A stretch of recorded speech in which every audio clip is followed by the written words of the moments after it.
সুপ্রিয় দর্শক আসসালামু আলাইকুম। শেয়ার করছি ম্যাঙ্গো আইসক্রিম। ঘরেই কিন্তু খুব সহজে কম উপকরণে একদম কম খরচে দোকানের মতো ম্যাঙ্গো আইসক্রিম তৈরি করা যায়, সেই রেসিপিটাই আজ শেয়ার করব। আইসক্রিম তৈরি করার জন্য এখানে আমি 3টা পাকা আম নিয়েছি, আর আমগুলো যাতে মিষ্টি হয় সেদিকটা একটু খেয়াল রাখবেন।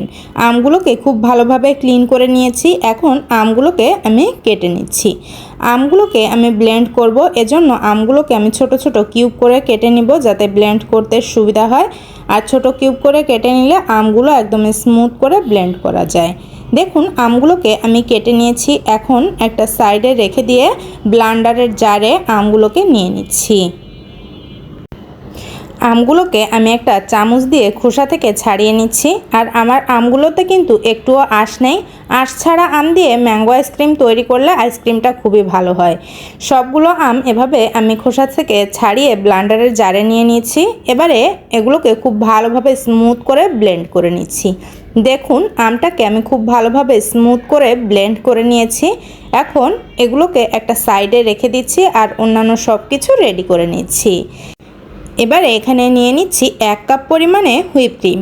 ক্রিমটা কিন্তু একদম ঠান্ডা আছে, আর ক্রিমটা ঠান্ডা অবস্থাতেই বিট করতে হবে।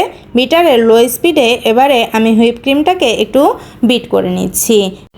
হুইপ ক্রিমটাকে খুব বেশি কিন্তু স্টিফ করে ফেলা যাবে না। দেখুন এরকম পর্যায়ে আসলে বিট করা বন্ধ করে দিতে হবে। এরপরে এখানে দিয়ে দিচ্ছি 1/4 কাপ পরিমাণে কনডেন্স মিল্ক। এখানে কনডেন্স মিল্ক ইউজ করার জন্য অবশ্যই চেষ্টা করবেন, এতে করে টেস্টও খুব ভালো হবে আর মিষ্টিটা খুব ভালো ব্যালেন্স হবে। এরপরে এখানে দিয়ে দিলাম ব্লেন্ড করে রাখা আম। এবারে সব কিছু একসাথে আবারও একটু বিট করে নিচ্ছি যাতে করে সব কিছু একসাথে খুব ভালোভাবে মিক্স হয়ে যায়। আর এই পর্যায়ে কিন্তু আমি খুব বেশিক্ষণ বিট করব না। দেখুন আমি এখন 2 মিনিট মতো বিট করে নিয়েছি। সব কিছু একসাথে খুব ভালোভাবে মিক্স হয়ে গিয়েছে। এখন আমি আইসক্রিমটাকে যে বাটিতে জমাবো সেই বাটিতে এই আইসক্রিমের মিশ্রণটাকে ঢেলে দিচ্ছি। আমি নর্মাল একটা প্লাস্টিকের বাটিতে আইসক্রিমের মিশ্রণটাকে ঢেলে দিচ্ছি। ঢেলে দিয়ে খুব ভালোভাবে একটু স্প্রেড করে নিব সমানভাবে। একটা স্প্যাচুলার সাহায্যে আমি এখন একটু সমান করে দিচ্ছি।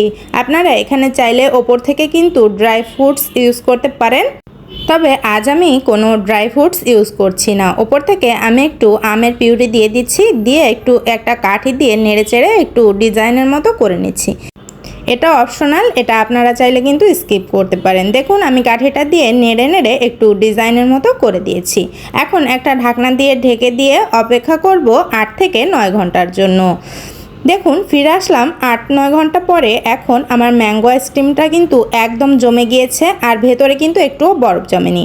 আপনাদেরকে আমি আইসক্রিমটা তুলে দেখাচ্ছি। দেখুন একদম কিন্তু দোকানের মতো হয়েছে আমার আইসক্রিমটা। আশা করছি আপনারা দেখেই বুঝতে পারছেন যে আমার ম্যাঙ্গো আইসক্রিমটা কতটা সুন্দর জমেছে। এভাবে বাসায় ট্রাই করে দেখবেন। দোকানের কেনা থেকে বাসার আইসক্রিম কিন্তু কোনো অংশেই কম হয় না। আর বাসায় ট্রাই করলে কিন্তু আমাকে জানাতে ভুলবেন না যে কেমন হলো আমার আজকের ম্যাঙ্গো আইসক্রিম। রেসিপি ভালো লাগলে প্লিজ আমার চ্যানেলটি সাবস্ক্রাইব করে রাখবেন, আর রেসিপি ভালো লাগলে লাইক কমেন্ট শেয়ার করতে কিন্তু ভুলবেন না। সবাই ভালো থাকবেন। আল্লাহ হাফেজ।